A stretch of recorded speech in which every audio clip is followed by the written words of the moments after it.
नमस्कार दोस्तों, आप सभी का स्वागत है मेरे चैनल पर। आज हम पढ़ने जा रहे हैं हिंदी व्याकरण का एक महत्वपूर्ण चैप्टर प्रत्यय।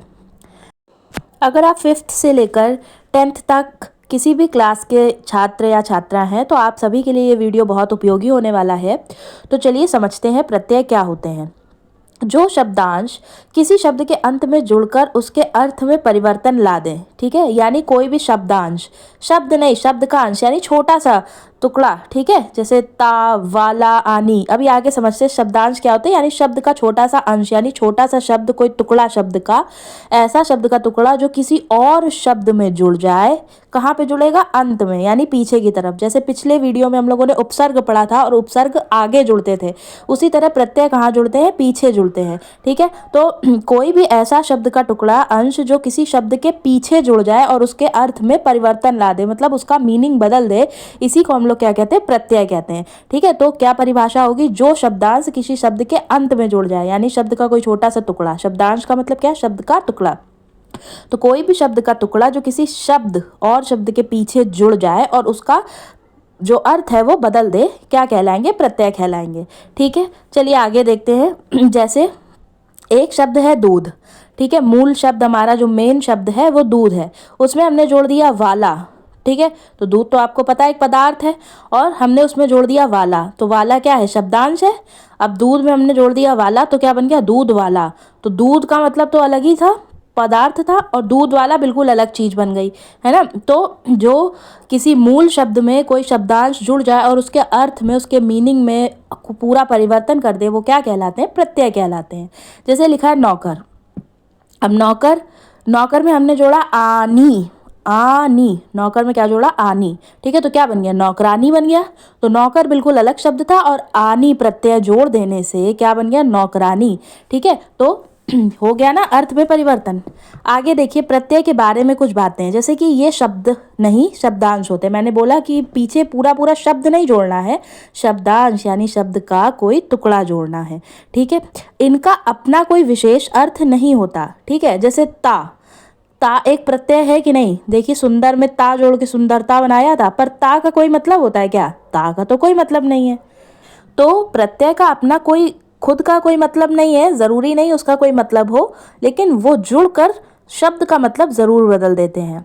इनका प्रयोग स्वतंत्र रूप से नहीं होता, ठीक है। मतलब इनको आप स्वतंत्र, यानी जैसे मैंने लिखा ता, तो क्या केवल ता को कोई मतलब है? नहीं है मतलब। तो स्वतंत्र रूप से आप इनको यूज नहीं कर सकते, किसी के साथ जोड़ के इसका यूज जरूर कर सकते हैं। ये शब्द के अंत में जुड़कर उसके अर्थ को बदल देते हैं। तो मैंने बता दिया प्रत्यय क्या करते हैं, किसी भी शब्द के अंत में यानी पीछे जुड़ जाएंगे और उसका मतलब बदल देंगे, ठीक है। तो हमें प्रत्यय क्या है ये समझ में आ गया है। आगे बढ़ते हैं प्रत्यय के भेद, ठीक है। प्रत्यय के भेद के बारे में समझते हैं। तो प्रत्यय के कितने भेद होते हैं? 2 भेद, ठीक है। एक है कृत प्रत्यय और दूसरा है तद्धित प्रत्यय। कृत और तद्धित, ठीक है। कृत प्रत्यय क्या होते हैं? ये प्रत्यय क्रिया के मूल रूप में जुड़कर संज्ञा या विशेषण शब्द बनाते हैं। कृत वाक्य से बने शब्द को कृदंत कहते हैं।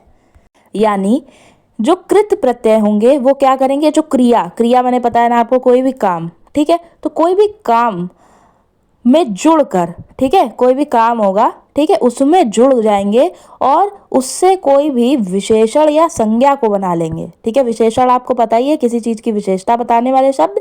संज्ञा किसी के नाम को कहते हैं, ठीक है। तो जो कृत प्रत्यय है, फिर से सुनिए, कृत माने काम, तो कोई भी क्रिया होगी, काम होगा, उसमें ये पीछे जुड़ जाएंगे, जुड़ के कोई संज्ञा बना लेंगे या फिर विशेषण बना लेंगे। चलिए देखिए, जैसे लिखा है घबरा, ठीक है। तो घबरा क्या है? घबराना, पता है ना आपको। घबराना तो क्या है? एक क्रिया है ना, एक काम है, और उसमें हमने जोड़ दिया आहट प्रत्यय। पीछे क्या जोड़ दिया? आहट। तो घबरा में आहट जोड़ दिया, घबराहट बन गया, और घबराहट हमारा क्या बन गया? एक संज्ञा बन गई, ठीक है। इसी तरह से आगे देखिए, जैसे लिख, लिखना एक क्या है? क्रिया है। लिखना, जैसे थक, सज, ये सब क्या है? थक यानी थकना क्या है भाई? एक क्रिया है। सजना एक क्रिया है। इसी में आवट जोड़ दो पीछे, प्रत्यय कौन सा जोड़ दो? आवट। तो लिखावट बन गया ना। सजावट, आवट क्या है, प्रत्यय है। ठीक, तो इसी तरह से आपको प्रत्यय दे दिए जाएंगे और हो सकता है दो दो शब्द आपसे कह दे बनाने को। जैसे उसने लिख दिया आवट, तो आवट जोड़कर दो शब्द बनाइए, तो बहुत इजी है, लिखावट, सजावट, थकावट बना देंगे आप। या फिर सीधा सीधा शब्द दे देगा और कह देगा कि आप इसमें से प्रत्यय छांट कर अलग करिए। तो अगर सजावट दे देगा तो पहचान लोगे ना, क्या होगा, आवट, इसमें कौन सा प्रत्यय लगा, आवट। इसी तरह से आव, ठीक है, तो आव आप किस में लगाएंगे, बहाव, गिराव, फैलाव।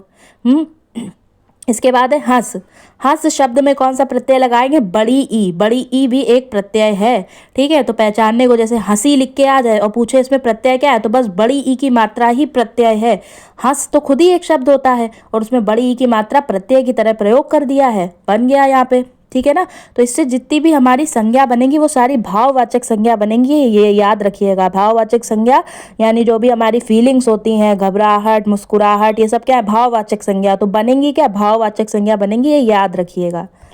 और ये याद रखिए कि कृद, जो हमारे कृत प्रत्यय हैं, इनसे जुड़कर जो शब्द बनेंगे उनको कृदांत कहेंगे। जैसे घबराहट क्या है, कृदांत है, क्योंकि ये कौन वाले प्रत्यय से बना है, कृत प्रत्यय से बना है। कृत वाले जो भी प्रकार है उससे बनेगा अगर शब्द, तो वो हमारा कृदांत, कृदंत कहलाएगा। ठीक है, ये आपको पता होना चाहिए।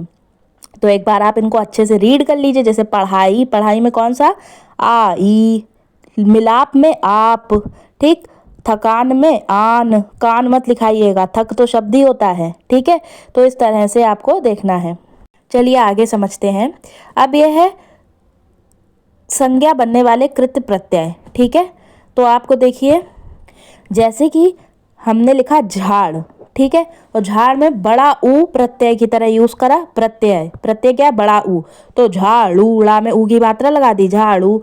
गरज है ना, गरज, और गरज में प्रत्यय लगा दिया कौन सा, बड़ा ऊ, तो गरजू। चट था, चट, चट बने चाटना, और उसमें प्रत्यय लगा दिया बड़ी ई। ठीक है, तो क्या बन गई, चटनी।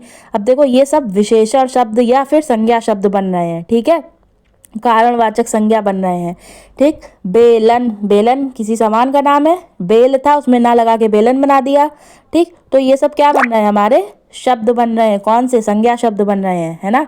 आगे देखिए, विशेषण बनने वाले कृत प्रत्यय। ठीक है, जो विशेषण बनेंगे, तो ये ऊपर हेडिंग पे ना जाइएगा, ऊपर के साइड विशेषण लिखा है, ये सब संज्ञा बन रहे हैं। बिल्कुल भी ये मत सोचिएगा कि ये विशेषण है। ठीक है, विशेषण बनाने वाले कृत प्रत्यय देखिए। अब इनसे क्या होगा, इन शब्दों से विशेषण बनेगा, हमें क्या मिलेगा, विशेषण। जैसे घट, घट बने क्या होता है, कम, लेकिन इसमें इया प्रत्यय यूज कर दिया, इया, तो घटिया बन गया। अब घटिया क्वालिटी है कि नहीं, विशेषण की क्या है, किसी चीज की क्वालिटी बता रहा है कि नहीं, तो ये क्वालिटी बताने वाला विशेषण हो गया। ठीक, गुणवाचक विशेषण जिसको कहते हैं आप, भूल, भूल क्या है, भूल जाना, है ना, लेकिन उसमें अक्कड़ प्रत्यय जोड़ दिया तो भुलक्कड़ बन गया। और भुलक्कड़ क्या है, विशेषता है इंसान की, ये भी एडजेक्टिव ऑफ क्वालिटी है। फिर है पठ, पठ माने क्या, पढ़ना, लेकिन इत लगा के, तो पठित, पठित माने जिसे पढ़ा जा सके। ठीक है, तो पठित बन गया, ये भी क्या है, एक विशेषण है। उसी तरह से कृपा, कृपा में आलू विशेषण, सॉरी प्रत्यय जोड़ दिया, कौन सा, आलू, तो कृपालु। ठीक है, कृपालु। फिर पठ ई, पठनीय। ठीक है, पठित जिसे पढ़ सके, पठनीय जो पढ़ने योग्य हो। ठीक, मैंने पठित में उधर बोल दिया तो पठित जिसे पढ़ सके। ठीक है, तो पढ़ा जाए। बात समझ में आ गई। तो इस तरह से ये क्या बन के तैयार होंगे, विशेषण तैयार होंगे। क्या आपको समझ में आ गया। तो प्रत्यय क्या, पीछे के साइड जोड़कर कभी विशेषण बना सकते हो, कभी संज्ञा बना सकते हो। ठीक है, पीछे आपने देखा हम लोगों ने संज्ञा बनाई थी। ठीक है, तो आगे देखिए फिर। अब है तद्धित प्रत्यय। तद्धित, ता दा में नीचे हलंत यानी आधा दा, तद्धित प्रत्यय। जो प्रत्यय संज्ञा, विशेषण, सर्वनाम और अव्यय के बाद लगते हैं और संज्ञा तथा विशेषण बनाते हैं, वो तद्धित प्रत्यय कहलाते हैं। यानी यहाँ पे क्या होगा, कोई भी संज्ञा शब्द ले लो, कोई भी विशेषण ले लो, कोई भी सर्वनाम ले लो, कोई भी अव्यय ले लो, इसके पहले जो हमारा प्रत्यय था कृत प्रत्यय, उसमें क्रिया ले रहे थे। मूल जो शब्द था क्रिया ले रहे थे, मेन वाला शब्द था क्रिया, कोई काम था उसमें प्रत्यय जोड़ रहे थे। यहाँ पे कोई भी संज्ञा ले लेना, कोई भी विशेषण ले लेना, कोई भी सर्वनाम ले लेना, इनमें आप प्रत्यय जोड़ना और फिर बनाना क्या, संज्ञा या फिर विशेषण। ठीक है, जैसे आपने लिया एक संज्ञा शब्द देव, देव में क्या जोड़ दिया, आधा ता और वाह, त्वा, देवत्व, क्या बन गया? देवत्व। दुकान था, दुकान में जोड़ दिया दार। दुकान क्या है भैया? संज्ञा, एक जगह का नाम है तो दुकान क्या है? संज्ञा, और संज्ञा में जोड़ दिया दार, दुकानदार। तो दुकानदार भी तो एक संज्ञा है ना, किसी पेशे का नाम है। जादू, जादू क्या है? संज्ञा, और गर जोड़ के जादूगर, और जादूगर बना, वो भी एक संज्ञा है, किसी पेशे का नाम है। ठीक है, तो इस तरह से संज्ञा में प्रत्यय जोड़ के संज्ञा ही बन रही है। ठीक, जैसे किराया और उसमें दार जोड़ के किराएदार, बाजी में गर जोड़ के बाजीगर, पत्र में कार जोड़ के पत्रकार, पहाड़ में बड़ी ई जोड़ के पहाड़ी। तो देखिए संज्ञा शब्द था, पहाड़ भी संज्ञा, उसमें ई जोड़ दी और बन के तैयार हुई पहाड़ी, और पहाड़ी भी क्या है भैया? संज्ञा है। ठीक है, तो ये प्रत्यय इसमें या तो संज्ञा ले लो या विशेषण ले लो या सर्वनाम ले लो या अव्यय ले लो, इनमें पीछे संज्ञा, इसमें पीछे किसी प्रत्यय को जोड़ो, बन के जो तैयार होगा वो या तो संज्ञा तैयार होगी या विशेषण बनेगी। ठीक है, बहुत सिंपल है।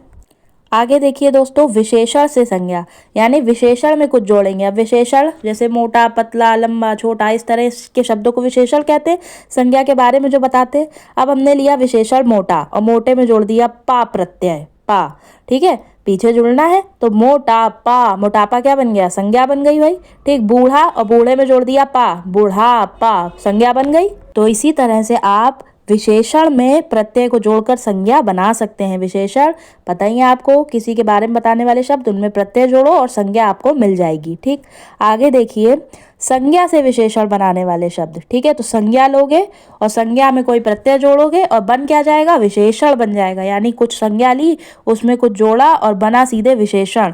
ठीक, जैसे इतिहास, इतिहास क्या है? संज्ञा है भाई।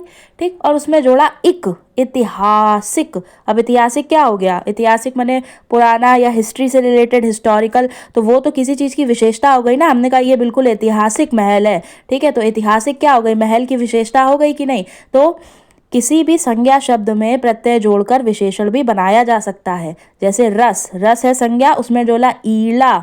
ठीक है, तो रसीला। गुलाब में ई, गुलाबी। ठीक है, गुलाबी क्या विशेषण? जैसे मैंने कहा मैंने गुलाबी कपड़ा पहना है। ठीक है, तो गुलाबी क्या हो गया? एक विशेषण हो गया, कपड़े की विशेषता हो गई। गुलाब क्या था? संज्ञा था, नाम है, और उसमें प्रत्यय जोड़कर हमने विशेषण बना लिया। ठीक है, समाज में इक जोड़ा, सामाजिक। धर्म में इक जोड़ा, धार्मिक। ढाल में ढाल, ढाल में बड़ा ऊ जोड़ा तो ढालू। ठीक है, चमक में ईला जोड़ा तो चमकीला। तो अगर चमकीला लिख के आ जाए और आपसे पूछे इसमें कौन सा प्रत्यय है, तो आप क्या लिखेंगे? ई और ला, ईला। ठीक है ना, तो इस तरह से दोनों चीजें आनी चाहिए। प्रत्यय देखकर शब्द बनाने भी आने चाहिए और शब्द देखकर प्रत्यय को अलग करना भी आना चाहिए। चलिए आगे बढ़ते हैं। उपसर्ग और प्रत्यय दोनों का प्रयोग। अब क्या होगा? मूल शब्द होगा, यानी कोई एक मेन शब्द होगा, उसमें आप आगे उपसर्ग जोड़ देना, पीछे प्रत्यय भी जोड़ देना और एक नया शब्द बना लेना। ऐसा भी हो सकता है, जैसे हमने लिया करण। ठीक है, करण एक मेन शब्द था, उसमें हमने आगे उपसर्ग, आपने पीछे अनु उपसर्ग पढ़ा है ना, अनु जोड़ दिया और प्रत्यय पीछे से जोड़ा ई, तो क्या बन गया? अनुकरणीय, अनुकरणीय। ठीक है, फिर तंत्र, तंत्र एक मेन शब्द होता है ना, मुख्य शब्द या मूल शब्द, उसमें आगे की तरफ उपसर्ग आपने जोड़ा पर। ठीक है, पर माने दूसरे पर, है ना, और आखिरी में ता प्रत्यय जोड़ दिया, तो क्या बन गया? परतंत्रता, यानी दूसरे पर डिपेंड होना, परतंत्रता। ठीक, मान एक शब्द होता है, इज्जत यानी मान।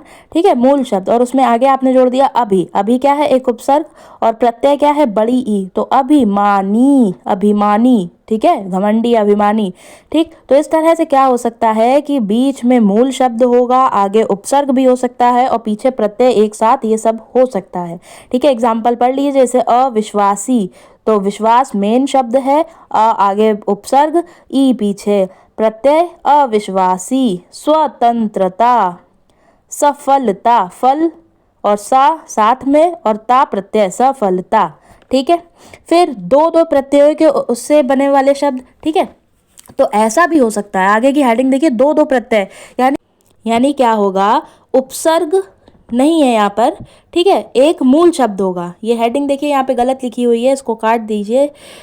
एक मूल शब्द होगा, उसमें दो प्रत्यय जुड़ेंगे। जैसे भारत, भारत क्या है भाई? मूल शब्द है, उसमें पहले हमने एक प्रत्यय लगाया ई, तो ई तो आपको पता ही है, एक प्रत्यय है, ई लगा दिया और उसी में फिर ता भी लगा दिया, तो भारतीय बना, उसमें ता लगा दिए तो भारतीयता। तो दो दो यहाँ पे प्रत्यय यूज हुए हैं, ठीक है, एक प्रत्यय ई और एक ता, तो दो प्रत्यय लगा दिए। ठीक, जैसे दवा, दया, ठीक है, दया उसमें जोड़ा आलू तो दयालु, और ता और लगा दिया, दो प्रत्यय लगाए, आलू भी लगाया और ता भी लगाया, दयालुता। रिश्वत एक मूल शब्द है, ठीक है, और रिश्वत में हमने जोड़ा खोर। खोर क्या है भैया? प्रत्यय है, ठीक, तो रिश्वत खोर यानी जो रिश्वत लेता हो। लेकिन इसी में हम एक और प्रत्यय ई, बड़ी ई लगा दे तो रिश्वत खोरी बन जाएगा, ठीक है। ऐसा ही धर्म, धर्म एक मूल शब्द है, मेन शब्द है, उसमें इक लगा के धार्मिक बना लिया और उसमें हमने लगा दिया ता, धार्मिकता। दो दो प्रत्यय बन गए, एक इक और ता, ठीक है। तो इस तरह के शब्द भी बनते हैं जिसमें दो प्रत्यय हो सकते हैं। तो अगर जैसे धार्मिकता लिख के आ जाए तो उसमें आपको प्रत्यय अलग करने हैं तो दो अलग अलग करना, एक तो धर्म मूल शब्द, उसमें इक और एक ता, ठीक है ना। तो यहाँ पे दो प्रत्ययों का प्रयोग एक साथ हुआ है। चलिए, तो हमारा जो पाठ है वो समाप्त हो चुका है। इतना ही था प्रत्यय के बारे में। अब हम लोग अभ्यास कर लेते हैं, कुछ क्वेश्चंस की प्रैक्टिस कर लेते हैं। जैसे स्वतंत्रता में मूल शब्द है, ठीक है, तो स्वतंत्रता में मैंने आपको बताया था, याद करिए, कि स्व जो है एक उपसर्ग है और ता एक प्रत्यय है, ठीक है।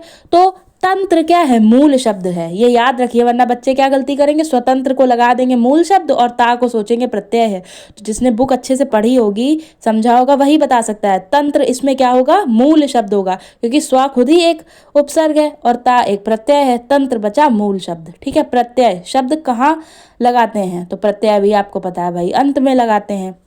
घबराहट शब्द में किस प्रत्यय का प्रयोग है? तो हमने बताया था जो घबराहट में जो घबराना है वो एक खुद ही मूल शब्द है, ठीक है। आहट क्या है इसमें? इसमें आहट जो होगा वो क्या होगा? हमारा प्रत्यय होगा। आगे है पढ़ाई, तो हमने पढ़ा था अभी, क्या पढ़ जो होता है, पढ़ एक क्रिया है, ठीक है, पढ़, और उसमें हम कौन सा प्रत्यय जोड़ रहे थे? आई, पढ़ाई, ठीक है, याद रखिएगा। पढ़ तो एक शब्द होता ही है ना, ठीक है, और उसमें हमने क्या जोड़ दिया था? आई। तो ये हमारे क्या हो गए? प्रश्न हो गए। अगर आपको कुछ भी प्रॉब्लम हो, कोई भी चीज़ समझ ना आई हो, तो आप कमेंट्स में पूछ सकते हैं। अगर आपको वीडियो अच्छी लगी हो और ये समझ में आया हो तो वीडियो को लाइक करिएगा, अपने दोस्तों के साथ शेयर करिएगा। मिलते हैं अगली वीडियो में, तब तक के लिए धन्यवाद।